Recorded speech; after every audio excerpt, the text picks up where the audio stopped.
In this TeamWork 5 Manager tutorial, I'm going to show you how to verify the setup for your employees. To do that, go to the top menu bar and click on TeamWork. You must select your enterprise. If you select a location, you will not be able to use this feature. Then click on Employees.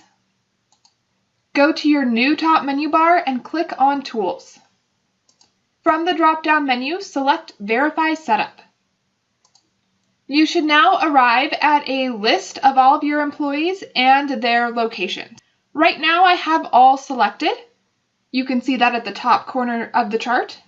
That means I'm seeing all of my employees and the number of locations they are assigned to work. Most of my employees can work at around 10 locations. If I scroll down, you'll see there's one employee who is only assigned to work at 3 locations. That is highlighted in a different color, letting me know that it's an anomaly I might need to address. If I scroll back up to the top and click on Exceptions Only at the top of the chart, I would see any employees who were not deployed to a location. These are people who aren't assigned to work anywhere. I'm going to switch this back to all. Then, if I click on Stations next to Locations, you will see first the location, then the employee, the number of locations my employee can work at, followed by the number of stations they're assigned to work. Again, you'll see one of those is highlighted in blue because it's different from the rest of them. If I click on Exceptions Only, you will see a list of employees who are assigned to work at a location, but are not assigned to work at a station or given skills to work at that location. If you want to change any of these employees' features now, you can click on their name and you will be taken to the employee's profile where you can make these changes. Next, if I go back to all again and click on Availability, now you will see a list of the employees' global and local availabilities. This means how many days a week they are available to work. If I click on Exceptions Only, you will see the number of employees who are not available to work at all at certain locations or anywhere. If you look down, this employee here, Oak Poison, isn't available to work at all globally or locally. That's a problem that I need to go and address. Again, I'll switch it back to all. And next I can look at my employees' preferred hours by clicking on Preferred next to Availability. Now I'm seeing how many days a week my employees have added preferred hours. These are the times or days that my employees do want to work.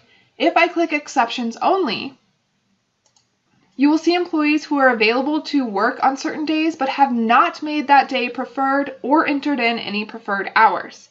If I go back and click on All, I can also view the settings for my employees. If I click on Settings, I can see my employees' maximum shifts per day, maximum hours per day, maximum days per week, and maximum hours per week.